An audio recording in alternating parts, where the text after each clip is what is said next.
गिबियावनो बयखौबो बड' निउस इउटुब चेनेलनि गोदान खौराङाव बरायबाय।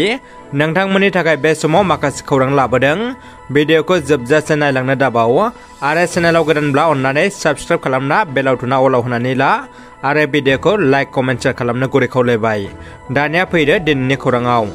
गिबि खौराङाव दङ क'क्राझार जिल्लानि दतमा कदमथलानि निरन्जन कुमार ब्रह्म आरो गुनाबती बसुमतारिनि फिसाजो डक्टर ब्रह्म मुसुखा मालाया जापान सरकारजों खुंफुंजानाय friendship programme and the innovative Asia प्रग्रामाव गाहामैनो जाफुंसारनायजों लोगोसेनो वासेदा इउनिभार्सिटिनिफ्राय एडभान्स साइन्स एन्ड इन्जिनियारिं बिफाननि गेजेरजों मलिकुलार ब्रेन साइन्सआव पिएचडि डिग्रीखौ मोननो हाबाय।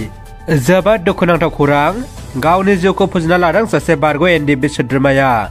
क'क्राझार जिल्लानि सिङाव थानाय कासियाबारि दुलागाव गामिनि बारग' एनडिएफबिनि सासे सोद्रोमा कनक बसुमतारि उर्फे बिगामला बिथाङा थांनाय 24 नभेम्बर खालि फुंनि 9 रिंगायाव फासि नांनानै बे बुहुमखौ नागारलाङो। बिथांनि रुंसार जानाय खौराङा बारग' एनडिएफबिनि गासैबो सोद्रोमाफोरखौ जोबनो गैयै दाहा गालांबाय आरो बिथांखौ जोबथा बिदाय होनाय जाबाय। मंगलाजरा दख'रा एफसिनि 15थि बोसोरसेला जथुम्मानि गेवलां मेलाव क'क्राझार जिल्ला एफसिनि गाहाय नेतारि मुर्शिदखाम्फा बसुमतारिया बेखेवगिरि आलासि महरै बाहागो लानानै बर' समाजनि आथिखालनि थासारिनि सायाव सोलिनाय लाइमोनफोरनि समाज बेरेखा आबहावानि सायाव गेबेङै बिबुंथि लाखियो आरो बे हाबाफारियावनो गाहाय आलासि महरै एफसिनि लोगो आफादगिरि मुर्शिद खोरोमदाव औवारिया बाहागो लायो। बाहागो लानानै बिथाङा आदब आरो गुन गोनां सोलोंथाइनि बिथिं, हानि जेंनानि सायाव, समाज बिथिं, हारिमु बिथिं लोगोसे बर' माहारिनि थाखाय एफसिनि गोबां बिथिङाव मावनांगौ हाबाफारिनि सोमोन्दै गुवारै बिबुंथि लाखियो। लोगोसे बे हाबाफारियावनो बुंथिगिरि आलासि महरै बाहागो लायो 30 नं सानजा क'क्राझार बियाबनि एमएलए लरेन्स इस्लारि बिथाङा। लोगोसेनो बाहागो लाबावो गोबां गेदेमा आलासि बिथांमोनहा।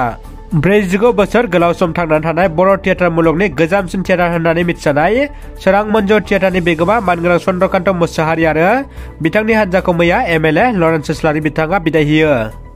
अदालगुरिनि पुटियासाव हाग्रानि मासे मैदेर थैदों। मानसि आरो मैदेरनि सौग्रावलायनायाव मानसि आरो मैदेरनि थैनाया गोबां जाबाय। दिनैबो मासे मैदेर थैबावदों। मिथिनाय बायदिब्ला 4 नं पुटियासां गामियाव बे मैदेरा थैदों। सिगांग्रो नुनाय बायदिब्ला आदारनि आंखालावनो थैदों होननानै मिथिनो मोननाय जादों। नाथाय डाक्टारनि नायसंनायनि उनावसो गुबै जाहोनखौ मिथिनो मोननाय जागोन। क'क्राझार जिल्लानि सिङाव थानाय मधुपारा गामिनि थागिबि एक्स एनडिएफबिनि सासे बारग' सोद्रोमा बिरदाव मुसाहारि एम केरासिन बिथाङा थांनाय 10 नभेम्बर खालि रुंसारि जादोंमोन। 25 नभेम्बर शुक्रबार खालि गावनि न'आव बिथांनि सारादुखौ खुंफुंनाय जायो। बिथांनि सारादुआव इउनाइटेड फाराम अफ एक्स एनडिएफबिनि आफादगिरि मुर्शिद सिला बसुमतारि, लेङाइ आफादगिरि मुर्शिद नायसं औवारि, अर्गानाइजिं सेक्रेटारि मुर्शिद बिनायसा ब्रह्म आरो क'क्राझार जिल्ला इउनाइटेड फाराम अफ एक्स एनडिएफबिनि गाहाय नेतारि मुर्शिद रायदाव ब्रह्मजों लोगोसे गोबां मावथि बिथांमोनाबो बाहागो लायो। मैदेरनो आदार जगायदों बेरगाव जिल्ला लाइमोन इउपिपिएलआ। हाग्रामायाव जानाय आदारा सानफ्रोमबो खमायबोनायनि जाहोनाव मैदेर आरो सुबुंनि गेजेराव गोबां सौग्रावलायनाय जाथाया सोलिबोगासिनो दङ। माब्लाबा मानसि माब्लाबा मैदेरनि थैनाय जाथाया बांबोनायखौ नुनो मोननाय जादों। उदालगुरि जिल्लानि सिङाव थानाय सोलिफु बोसोराव मैदेरजों बुथारजानाय सुबुंनि अनजिमाया दासिम 60 जानायनि बेरेखायै मैदेरनि थैनाय अनजिमाया दिनैसिम 12 जाबाय।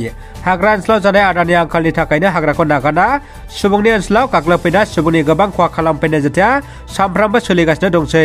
बेबायदि आंखालनि थासारिखौ नायना बेरगाव जिल्ला इउपिपिएल लाइमोन गांखंआ मैदेरनो जानो थाखाय संख्रि थालिर बिफां जगायना होदों। दिनै बेरगाव जिल्लानि सिङाव थानाय पुटियासां 4 नम्बर गाम्बारि बागानाव थालिर बिफां जगायना होदों इउपिपिएलआ। मख'जायोदि बे पुटियासां 4 नम्बर गाम्बारि बागानाव थानाय गाम्बारि बागान आरो हाग्रा ओनसोलाव मैदेरफ्रा गोबाव सम सिगांनिफ्रायनो हाजो ओनसोलनिफ्राय फैना थाफैनायखौ नुनो मोनबोदों। दानिया फैदो जोबथा खौराङाव। जोबोद गोजोनथाव खौरां, उसु गेलेमुआव सानै बर' हिन्जावसाया मेडेल देरहादों। मणिपुरनि निउ एमपि हल साइ एनसिअए टकियेल इम्फलाव खुंफुंजानाय खेल' इन्डिया वुमेन्स उसु लीग 2022 आव बर'नि आंगो फिसा रंगिला दैमारिया सिलभार मेडेल आरो जनिला ब्रह्म ब्रन्ज मेडेल देरहासारनो हादों।